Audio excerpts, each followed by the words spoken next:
ಓಂ ನಮೋ ವಾಲ್ಮೀಕಿಯೇ. ನಮಸ್ಕಾರ ಬಂಧುಗಳೇ. ನಾನು ನಿವೃತ್ತ ಪ್ರಾಧ್ಯಾಪಕ ಡಾಕ್ಟರ್ ಅರ್ಜುನ್ ಪಂಗನ್ನವರ್. ಹೇ ಸೀತಾರಾಮ ವಾಹಿನಿಯ ವಾಲ್ಮೀಕಿ ರಾಮಾಯಣ ಅಂದು ಇಂದು ಚಿಂತನ ಕಾರ್ಯಕ್ರಮದ 541ನೇ ಸಂಚಿಕೆಗೆ ತಮ್ಮೆಲ್ಲರಿಗೂ ಸ್ವಾಗತ. ಹಿಂದಿನ ಸಂಚಿಕೆಯಲ್ಲಿ ಹನುಮಾನನು ರಾಕ್ಷಸರ ಮಧ್ಯದಲ್ಲಿ ಅಸಹಾಯಕ ಸ್ತ್ರೀಯನ್ನು ಕೂತಿರ್ತಾಳೆ, ದುಃಖದಲ್ಲಿ ಮುಳುಗಿರ್ತಾಳೆ. ಅಕ್ಕಿನ ದಿಟ್ಟಿಸಿ ನೋಡ್ತಾನೆ. ರಾಮ ಸೀತೆಯನ್ನು ಗುರುತಿಸಬೇಕಾದ್ರೆ ಹೇಳಿದಂಥ ಮಾನದ ದಂಡಗಳನ್ನು ನೆನಪಿಸಿಕೊಂಡು ಹನುಮಾನ ಪದೇ ಪದೇ ಅವಳ ಆಭರಣಗಳನ್ನು, ಅವಳು ಧರಿಸಿದಂಥ ಬಟ್ಟೆಗಳನ್ನು ನೋಡಿ ಅವನು ಏನಾಗ್ತಾನೆ, ಒಂದು ತೀರ್ಮಾನಕ್ಕೆ ಬರ್ತಾನೆ, ಇವಳೇ ಸೀತೆ ಅಂತ ಹೇಳ್ತಾನೆ. ಮುಂದುವರೆದು ಈ ಸೀತೆಗಾಗಿ ರಾಮ ಎಷ್ಟು ಕಷ್ಟಪಟ್ಟ, ಎಂತೆಂಥ ರಾಕ್ಷಸರನ್ನು ಸಂಹಾರ ಮಾಡಿದ, ವಾಲಿಯನ್ನು ಸಂಹಾರ ಮಾಡಿದ. ಅದರಂತೆ ನಾನು ಕೂಡ ನದಿ ಪರ್ವತ ಇವೆಲ್ಲನೂ ದಾಟಿಕೊಂಡು ಸಂಧಿಗೊಂದಿ ಹುಡುಕುತ್ತಾ ನಾನು ಇಲ್ಲಿ ಬಂದದ್ದು ಈ ಸೀತೆಗಾಗಿ. ಈ ಸೀತೆ ಎಂಥ ಒಳ್ಳೆಯ ಹೆಣ್ಮಗಳಿಗಳು, ರಾಜಮಂಟನದಲ್ಲಿ ಹುಟ್ಟಿದವಳು, ಗಂಡ ಮಹಾಪರಾಕ್ರಮಿ, ಮಾವ ಮಹಾಪರಾಕ್ರಮಿ.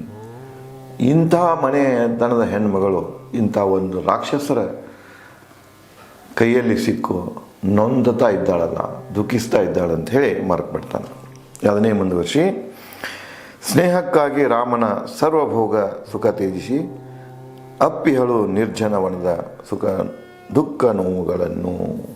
ನೋಡ್ರಿ, ಆಕಿ ಮನಸ್ಸಿನಾಗ ಎಷ್ಟು ಕಠೋರ ಇದ್ದಾಳೆ. ಹೆಣ್ಣು ಚಂಚಲೆ ಅಂತಾರೆ, ಆದರೆ ಎಲ್ಲ ಹೆಣ್ಣಿಗೂ ಅದನ್ನು ನೋಯಿಸೋದಿಲ್ಲ. ಮೂಲತಃ ಹೆಣ್ಣು ಚಂಚಲೆ ಅಂತಾರೆ. ಇಲ್ಲೇ ಸೀತೆಯೂ ಕೂಡ ಸಾಮಾನ್ಯ ಹೆಣ್ಣಿನಂತೆ ಮನಸ್ಸನ್ನು ಬದಲಾಯಿಸಿಕೊಳ್ಬಹುದಾಗಿತ್ತು. ಯಾಕಂದರೆ ರಾವಣ ಹೇಳ್ತಾನೆ ಆಕೆಗೆ, ನಿನ್ನ ಪಟ್ಟದ ರಾಣಿ ಮಾಡ್ತೀನಿ, ಮಂಡೋದರಿಗೆ ಆಕೆ ಧರ್ಮ ಪತ್ನಿ, ಆಕೆ ನಿನ್ನ ಧರ್ಮ ಪತ್ನಿ ಮಾಡಿ ಪಟ್ಟದ ರಾಣಿ ಮಾಡ್ತೀನಿ, ಮಂಡೋದರಿನ ತೆಗಿತಂತ ಹೇಳ್ತಾನೆ. ನಿನ್ನ ತಂದೆಗೆ ಏನು ಬೇಕಾದೆಲ್ಲ ಕೊಡ್ತಾನೆ, ನೀನು ಆರಾಮ್ ಸರಿ ಅಡ್ಡಾಡ್ತಾ ಇರು, ಸಾವಿರಾರು ನಿನಗೆ ನೌಕರಿಗಳು ಇವರು ಸಿಗ್ತಾರೆ, ಸೇವೆ ಮಾಡೋರು ಸಿಗ್ತಾರೆ, ಇಡೀ 3 ಲೋಕಗಳನ್ನು ಆಳ್ತಿದ್ದೆ ನಾನು, ನನ್ನ ಕಬ್ಜಾದಾಗೈತಿ, ಆ ಥರದ ಪಟ್ಟದ ರಾಣಿಯಾಗಿ ಮೇರಿ ಅಂಥೇಳಿ 108 ಪುಸಲಾಯಿಸುವ ಮಾತುಗಳನ್ನು ಮಾತಾಡಿದರೂ ಕೂಡ ಒಂದು ಕಡೆ, ಇನ್ನೊಂದು ಕಡೆ ತನ್ನನ್ನು ಹುಡುಕಿಕೊಂಡು ಬಂದು ರಾವಣನಿಂದ ಬಿಡಿಸಿಕೊಂಡು ಹೋಗೋದು ಅಸಾಧ್ಯದ ಮಾತು ಅನ್ನೋದು ಅವಳಿಗೆ ಮನಗೆ ಗೊತ್ತಿತ್ತು. ಇಷ್ಟು ಗೊತ್ತಿದ್ದರೂ ಕೂಡ ಸೀತೆ ತನ್ನ ಮನಸ್ಸನ್ನು ವಿಚಲಿತಗೊಳಿಸಲಿಲ್ಲ, ಮನಸ್ಸನ್ನು ಬದಲಿಸಿಕೊಳ್ಳಲಿಲ್ಲ. ಅದನ್ನೇ ಹೇಗೆ ಹೇಳ್ತಾನೆ ವಾಲ್ಮೀಕಿ ಅಂದರೆ, ಸ್ನೇಹಕ್ಕಾಗಿ ರಾಮನ ಸರ್ವಭೋಗ ಸುಖ ತ್ಯಜಿಸಿ. ರಾಮನ ಒಂದು ಸ್ನೇಹಕ್ಕಾಗಿ, ರಾಮನ ಒಂದು ಪ್ರೀತಿಗಾಗಿ, ರಾಮನ ಮಡದಿಯಾಗಿ ಅವಳೇನು ಮಾಡಿದ್ರೆ, ಹನುಮ ಇವೇನು ತೊಗೊಂಡು ಬಂದಿರ್ದಲ್ಲ ಯಾರು ರಾವಣ, ಎಲ್ಲ ಸುಖಗಳನ್ನು ತ್ಯಾಗ ಮಾಡಿರ್ತಾರೆ. ಯಾವ ಸುಖಕ್ಕೂ ಆಸೆ ಪಡುವುದಿಲ್ಲ. ಅಪ್ಪಿಹಳು ನಿರ್ಜನ ವನದ, ಈ ಒಂದು ನಿರ್ಜನ ವನದಲ್ಲಿ ದುಃಖಗಳನ್ನು ಅಪ್ಪಿಕೊಂಡು ದುಃಖನ ಅಪ್ಪಿಕೊಂಡಾಳೆ. ಸುಖ ಆಕಿ ಮುಂದೆ, ಸುಖದ ಸುಪ್ಪತ್ತಿಗೆ ಮುಂದಿದ್ರೂ ಕೂಡ ಅದನ್ನು ತ್ಯಾಗ ಮಾಡಿ ಬಿಟ್ಟು ಒದ್ದೋಡಿಸಿ ತನ್ನ ಗಂಡನ ನೆನಪಿನಲ್ಲಿಯೇ ದುಃಖಗಳ ಎಷ್ಟೇ ಬಂದರೂ ಅವರನ್ನು ಅಪ್ಪಿಕೊಂಡು ಜೀವನವನ್ನು ಕಳೀತಾ ಇದ್ದಾಳೆ. ಸುಖವಾಗಿ ಹೇಳು ವನದ ಗಡ್ಡೆ ಗೆಣಸು ಸೇವಿಸಿ ಸೀತೆ ಪತಿ ರಾಮನ ಸಾನ್ನಿಧ್ಯದಲ್ಲಿ.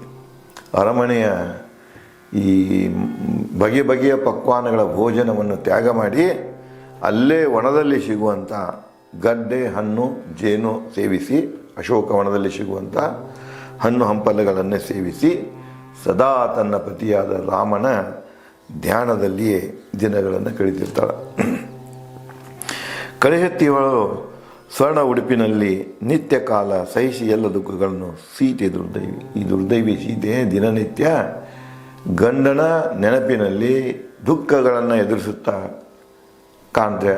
ದಿನಗಳನ್ನು ಕಳೆದಿರ್ತಾಳೆ. ಆಕೆ ಸೀತೆ ಹಳದಿ ಬಣ್ಣದ ಉಡುಪನ್ನು ಧರಿಸಿದ್ದರಿಂದ ಆಕೆ ಮೈಬಣ್ಣು ಕೂಡ ಹೊಂಬಣ್ಣದಾಗಿತ್ತು, ಧರಿಸಿದಂಥ ಉಡುಪುಗಳು ಕೂಡ ಹೊಂಬಣ್ಣದಾಗಿತ್ತು. ಅದಕ್ಕೆ ಅವನೇನು ಕರೀತಾನೆ, ಹೊಂಬಣ್ಣ ಉಡುಪಿನಲ್ಲಿ ಅಂತ ಕರೀತಾನೆ.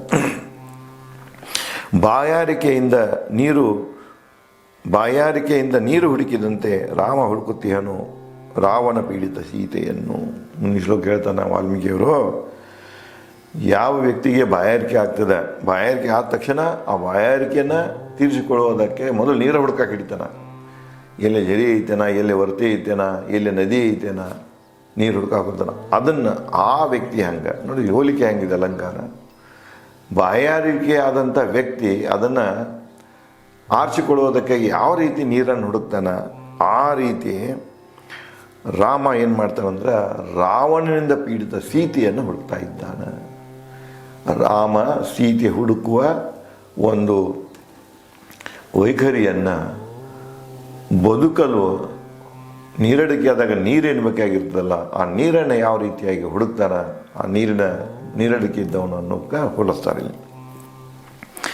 ಕಳಕೊಂಡ ರಾಜ್ಯ ಹಿಂಪಡೆದ ಸಂತೋಷದಂತೆ ಸೀತೆ ಸುದ್ದಿ ತಿಳಿದು ಸಂಭ್ರಮಿಸೋಣ ರಾಮ. ಮತ್ತಿಲ್ಲಿ ನೋಡಿ, ಈ ಒಂದು ಶ್ಲೋಕದಲ್ಲಿಯೂ ಕೂಡ ಇಲ್ಲಿ ಅಲಂಕಾರಣ ಇದೆ, ಹೋಲಿಕೆ ಇದೆ. ಏನಂದರೆ ಕಳ್ಕೊಂಡ ರಾಜ್ಯ ಹಿಂಪಡೆದ ಅವನಿಗೆ ಏನು ಸಂತೋಷ ಆಗ್ತಿದೆ. ಸುಗ್ರೀವ ತೋಳ್ರಿ ಹೆಂಡತಿ ಮತ್ತು ಇದನ್ನು ರಾಜ್ಯವನ್ನು ಪಡೆದಾಗ ಸಂತೋಷ ಆಯಿತು. ಸಂತೋಷ ಅಂದರೆ ಒಂದು ಕಡೆಗೆ ಅನ್ನನ್ನು ಕಳ್ಕೊಂಡ, ವೈರಾಗ್ಯದ ಮಾತುಗಳನ್ನು ಆಡಿದ. ಯಾವುದೇ ರಾಜ್ಯ ತಾನು ಕಳ್ಕೊಂಡಂಥ ರಾಜ್ಯವನ್ನು ಹೊಳ್ಳಿ ಪಡೆದಾಗ ಅವನಿಗೆ ಎಷ್ಟು ಸಂತೋಷ ಆಗ್ತಿದೆನೋ, ನಾನು ಸೀತೆ ಜೀವಂತವಿದ್ದ ಸುದ್ದಿಯನ್ನು, ಲಂಕೆಯಲ್ಲಿದ್ದ ಸುದ್ದಿಯನ್ನು ರಾಮನಿಗೆ ಹೇಳಿದರೆ ರಾಮನು ಕೂಡ ಏನು ಮಾಡ್ತಾನೆ, ಸಂಭ್ರಮಿಸುತ್ತಾನೆ. ಸಂತೋಷದಿಂದ ಸಂಭ್ರಮಿಸುತ್ತಾನೆ, ಸಂತೋಷದಿಂದ ಇರ್ತಾನೆ, ಸಂತೋಷ ಪಡ್ತಾನೆ ಅನ್ನೋಂಗೆ ಹೇಳ್ತಾರೆ.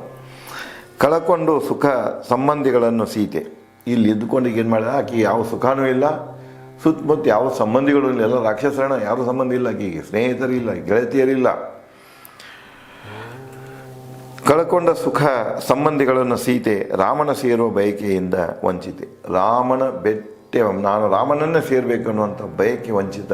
ಅಂದರೆ ಬಯಕೆ ಈಡರ್ಸ್ ಆಗೋದಿಲ್ಲ ಅಂತ ಗೊತ್ತಿರುತ್ತೆ, ಯಾಕೆ ಅಸಾಧ್ಯ ಇರ್ತದೆ. ಸಮುದ್ರದ ನಡುವಂತ ಇಟ್ಟಿರ್ತಾನೆ, ದಾಟಿ ಬರ್ಬೇಕಾದ್ರೆ ರಾಮನ ಸೇರಬೇಕನ್ನುವಂಥ ಬಯಕೆ ಇರ್ತಿದೆ, ಆ ಬಯಕೆ ವಂಚಿತ ಸೀತೆ.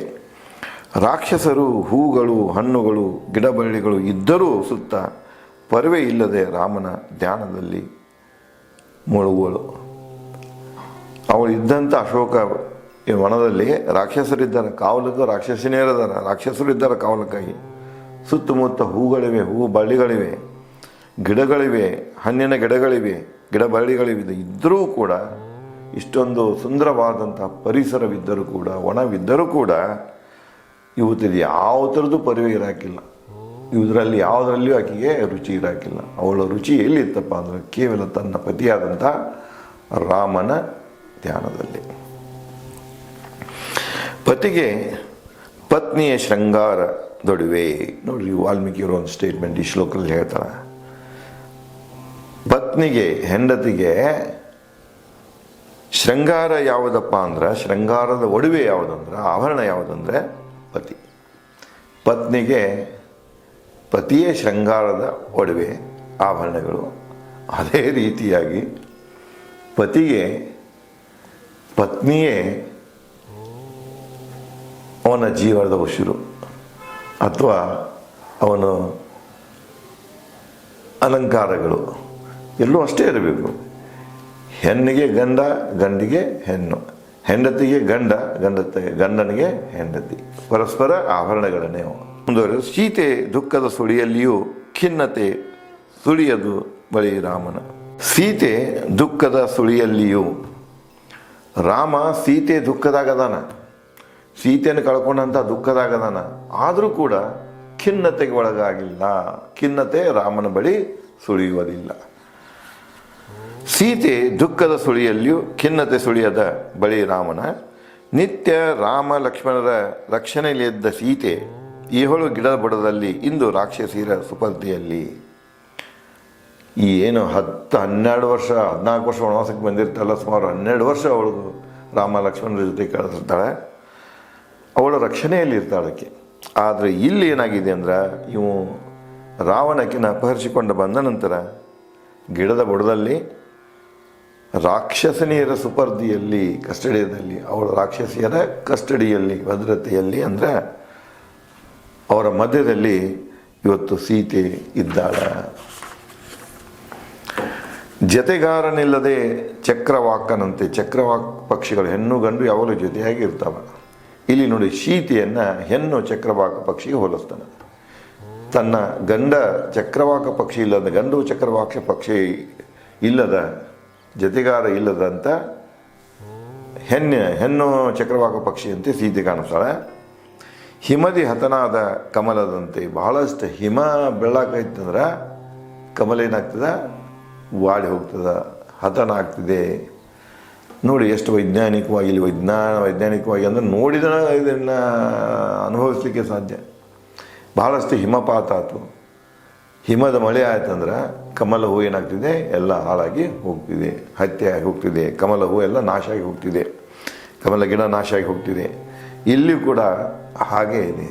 ಈ ದುಃಖ ಅನ್ನೋದ ಹಿಮಪಾತ ಏನಿದೆಯಲ್ಲ, ದುಃಖದ ಹಿಮಪಾತದಿಂದಾಗಿ ಕಮಲದಂತೆ ಸೀತೆ ಕೂಡ ಏನಾಗ್ಯಾಳ, ಅಸ್ತವ್ಯಸ್ತಾಗಿ ಹೋಗ್ಯಾಳ ಅಥವಾ ವಧೆಯಾಗ್ಯಾಳ ಅಂತ ಅನ್ನಿಸ್ತಿದೆ.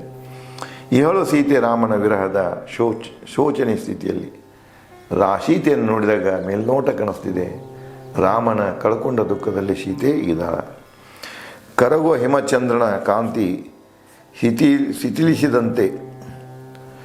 ಕರಗುವ ಹಿಮ ಚಂದ್ರನ ಕಾಂತಿ ಶಿಥಿಲಿಸಿದಂತೆ. ಯಾವ ರೀತಿ ಹಿಮ ಕರಗಿ ಬೀಳ್ತಿರ್ತದೆ, ಆವಾಗ ಚಂದ್ರನ ಬೆಳಕು ಕಾಂತಿಹೀನ ಆಗ್ತಾ ಹೋಗ್ತದೆ.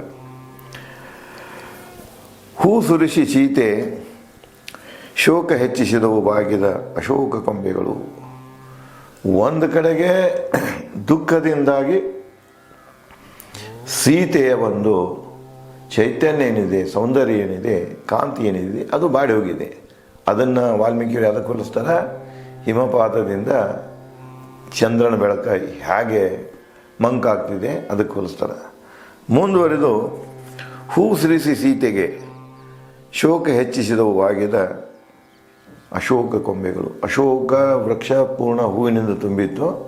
ಆ ಕೊಂಬೆಗಳಿಂದ ಸುರಿಸಿದ ಹೂಗಳು, ಅಂದದ ಹೂಗಳು, ಚಿತ್ತಾರನ್ನು ಬಿಡಿಸಿದ ಹೂಗಳು, ಅದನ್ನು ನೋಡಿ ಅವು ಏನು ಮಾಡಿದವು, ಸೀತೆಯ ದುಃಖವನ್ನು ಹೆಚ್ಚಿಸಿದವು.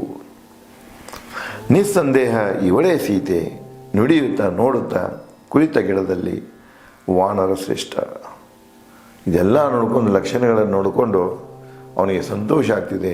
ಇವಳೇ ಸೀತೆ, ಯಾವ ಸಂದೇಹವೂ ಇಲ್ಲ, ಇವಳೇ ಸೀತೆ ಅಂಥೇಳಿ ನುಡಿಯುತ್ತಾ ಅವಳನ್ನೇ ನೋಡುತ್ತಾ ವಾನರ ಹನುಮಾನ ಆ ಒಂದು ಅಶೋಕ ವೃಕ್ಷದಲ್ಲಿಯೇ ಗೊಂಬೆಗಳಲ್ಲಿ ಮಧ್ಯೆಲ್ಲ ವಿತ್ತುಕೊಂಡು ಕುಳಿತುಕೊಂಡ. ಸ್ವಚ್ಛ ಆಕಾಶದ ಪೂರ್ಣಚಂದ್ರನಂತೆ, ಶುಭ್ರ ಜಲ ಹಂಸದಂತೆ ಕಂಡರೂ ದುಃಖ ಭಾರದಿ ಮುದಡಿದ್ದಳು ಸೀತೆ. ಇಲ್ಲಿ ಮುಂದುವರೆದು ಹೇಳ್ತಾನ, ಸ್ವಚ್ಛ ಆಕಾಶದ ಪೂರ್ಣಚಂದ್ರನಂತೆ. ಆಕಾಶ ಸ್ವಚ್ಛ ಇದ್ದಾಗ ಹುಣ್ಣಿಮೆ ಚಂದ್ರ ಹ್ಯಾಂಗ ಕಾಣಿಸ್ತಾನಲ್ಲ, ಕೆಳಕ್ಕೆ ಹೊಳಿತಾನ, ಸೌಂದರ್ಯವನ್ನು ಬೀರ್ತಾನ, ಅದು ಆ ಪ್ರಕಾರ ಶುಭ್ರ ಜಲ ಹಂಸದಂತೆ. ಶುದ್ಧ ನೀರಿನಾಗ ಹಂಸ ಹೇಗೆ ಹೋಗ್ತಿರಲ್ಲ ಹಂಗೆ ಕಂಡರೂ ಮುಖ ಭಾರದಿ ಮುದಡಿದ್ದಳು ಸೀತೆ. ಅದರ ಮುಖ ಭಾರದಿಂದ ಮುದುಡಿ ಹೋಗಿತ್ತು.